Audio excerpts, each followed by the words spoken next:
क्या यकीन करेंगे करोड़ों बुजुर्गों को 30 से लेकर नौकरी के बाद सिर्फ 1000 पेंशन मिल रही हो और दूसरी तरफ 7500 पेंशन की मांग सालों से फाइलों में अटकी हुई हो। आखिर सरकार बढ़ा क्यों नहीं रही है?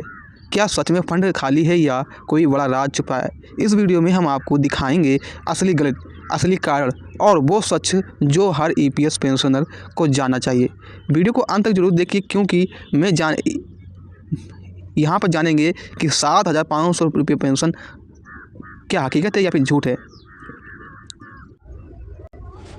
तो अब समझिए कि पैसा जमा कैसे होता है। किसी भी कर्मचारी की बेसिक सैलरी प्लस डीए का 12% कर्मचारी देता है और 12% कंपनी देती है, लेकिन कंपनी के 12% में से पूरा पैसा पीएफ में नहीं जाता है। इसमें से 8.33% ईपीएस पेंशनर में जाता है और बाकी पीएफ में जाता है। सरकार भी थोड़ा योगदान देती है जो 1.16% तक सीमित है और वह भी अधिकतर 15,000 रुपये सैलरी तक है। यही सबसे बड़ा पेंच है। ठीक है, यहाँ से बस समझ लिया आपने। जैसे कि यहाँ से बताया गया है आपका जो भी 12% है ना, 12% जो भी है वो कंपनी देती है, लेकिन कंपनी के 12% में से पूरा पैसा पीएफ में नहीं जाता है। यहाँ से बात समझना आपको। इसमें से 8.33% ईपीएस पेंशन में जाता है और बाकी पीएफ में जाता है। सरकार भी थोड़ा योगदान करती है और जो 1.16% तक सीमित है और वह भी अधिकतम 15,000 रुपये सैलरी तक है। यहाँ से बात समझना आपने। और इसका सबसे बड़ा मुख्य कारण यही है कि यही है पैंच, इसका मुख्य कारण है। और अब यहाँ सबसे महत्वपूर्ण बात समझिए, ईपीएस में योगदान 15,000 रुपये सैलरी की सीमा पर फिक्स है। चाहे आपकी सैलरी 50,000 हो या फिर आपकी 1 लाख हो, ईपीएस में पैसा सिर्फ 15,000 रुपये तक के हिसाब से ही जाता है।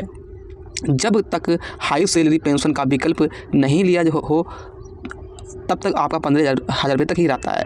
अब मैं आपको एक कैलकुलेशन के हिसाब से समझा दूं ताकि आपको आसान तरीके से समझ में आ जाए। ठीक है, चलो मान लेते हैं यहाँ से। सबसे पहले मान लीजिए कि कर्मचारी की बेसिक सैलरी 15,000 रुपये है, तो ईपीएस में जाएगा आपका 8.33%। यहाँ से बात समझ लिया हमने। मतलब 15,000 का गुणा किया 8.33% में, तो ये आपका आया है 1,249 प्रति माह। कितना आया है? 1,249 प्रति माह। सरकार का हिस्सा होता है कि 1.16% बराबर 174 रुपये प्रति महीना। यहाँ से बात समझना आपको। और कुल पेंशन फंड में जमा होता है आपका 1,423 रुपये प्रति महीना। अब मान लीजिए कि कर्मचारी ने 30 साल नौकरी की है, तो जमा राशि 1,423 का गुणा करेंगे 12 महीने में, 12 महीने का गुणा करेंगे 30 में, तो ये लगभग आपका 5,12,000। ठीक है, ये आपका आएगा 5,12,000। तो चलो मैं आपको दिखाता हूँ। 1,423 का गुणा करेंगे 12 में। ठीक है, यहाँ से 12 करता हूँ और 12 का गुणा करते हैं 30 में, तो 12 का गुणा करते हैं 30 में, तो ये आपका आया है कितना आया? देखिए 5,12,280 रुपया। ठीक है, यहाँ का 1,423 रुपया ये है, ये आपका प्रति महीना है। और प्रति महीना मतलब 12 महीने में तो 12 का मैंने गुणा किया है। ठीक है, और एक महीने में होते हैं 30 दिन, तो मैंने 30 का गुणा किया है, तो ये आपका लगभग आया है 5,12,000। अब यह पैसा रिटायरमेंट के बाद पेंशन बनकर हर महीने मिलता है। इसीलिए ईपीएस पेंशन छोटी होती है क्योंकि जमा ही कम हुआ है। अब समझिए पेंशन कैसे बनती है, ईपीएस का फार्मूला कैसे लगता है। ईपीएस पेंशन का फार्मूला है पेंशन योग्य जितनी आपने पेंशन ली है और प्लस नौकरी, कितने साल आपने नौकरी की है, प्लस भाग 70 साल अगर आपने की है तो 70 साल का भाग देंगे। अब मैं आपको उदाहरण के लिए समझा दूँ। अगर किसी ने 30 साल नौकरी की है और उसकी पेंशन योग सैलरी 15,000 रुपये मानी गई है, तो पेंशन आपकी होगी 15,000 का गुणा करेंगे 30 में और 30 का भाग देंगे 70 में, तो ये आपका आएगा 4,50,000 रुपये। 4,50,000 और 4,50,000 का भाग देंगे 70 में, तो ये आपका 6,428 प्रति महीना। अब यही सोचेंगे फिर लोग को, अब आप लोग सोचेंगे कि लोगों को 1,000 ही क्यों मिलते हैं? क्योंकि सरकार ज़्यादातर कर्मचारी की सैलरी पहले ही कम थी, इसीलिए पुराने नियम लागू थे। इसीलिए कई लोग पेंशन में 500-900 रुपये तक ही बनती थी। 2014 में सरकार ने कहा था कि कम से कम 1,000 रुपये तो देंगे ही, इसीलिए मिनिमम पेंशन 1,000 रुपये तक ही की गई है।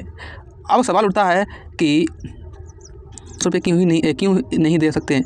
सरकार 7,500 रुपये क्यों नहीं दे सकती? यही सबसे बड़ा मुद्दा है। सरकार कहती है कि ईपीएस फंड में भारी घाटा है, जिससे एक्टिवेशन डिफिनेशन और कहते हैं ऐसे में समझिए कि मान लीजिए जैसे गांव में 100 लोग हर महीने 100 रुपये जमा करते हैं और तय करते हैं कि बूढ़े होने पर, बुढ़ापे होने पर सबको 5,000 रुपये देंगे। शुरू में सब ठीक चलता है, लेकिन कुछ साल बाद बुढ़ापे लोगों की संख्या ज़्यादा हो जाती है और कमाने वाले की संख्या कम हो जाती है। तब फंड में पैसा कम पड़ जाता है और यही है ईपीएस में हो रहा है। भारत में अभी करीब 78 लाख पेंशनर हैं। अगर सरकार हर पेंशन को 7,500 रुपये दे तो कितना खर्चा आएगा? आइए जानते हैं कैलकुलेशन के साथ। देखिए 78,000 का गुणा करेंगे 7,500 में,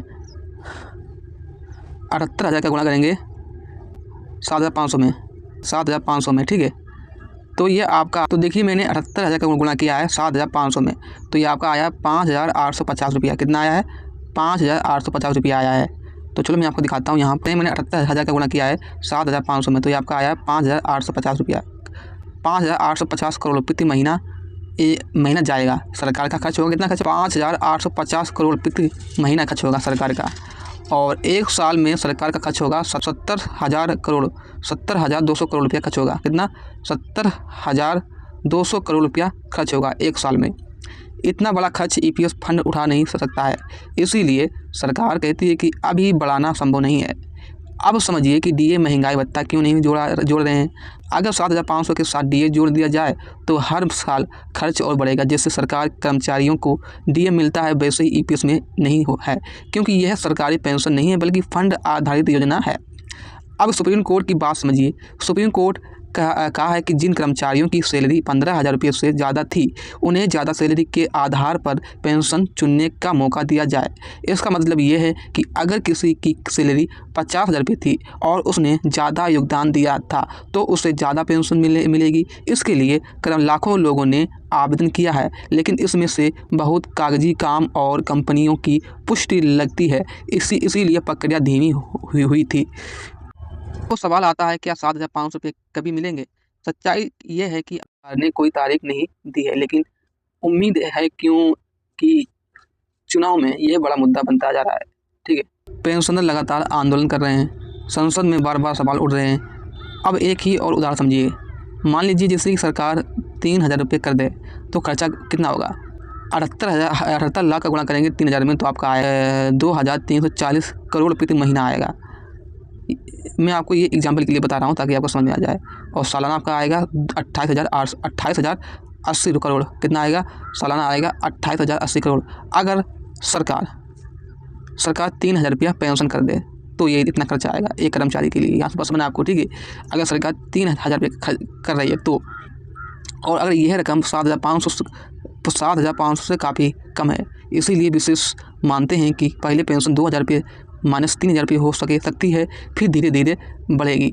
आम इंसान को भाषा में पूरी कहानी समझिए। जैसे कि ईपीएस एक ऐसा गुल्लक है जिसमें कर्मचारी और कंपनी पैसा डालती है, लेकिन समस्या यही है कि पैसा कम जमा हुआ है और पेंशन लेने वाले ज़्यादा हो गए हैं, इसीलिए गुल्लक खाली हो रही है। जब तक इसमें ज़्यादा पैसा नहीं आएगा पेंशन बढ़ना मुश्किल को।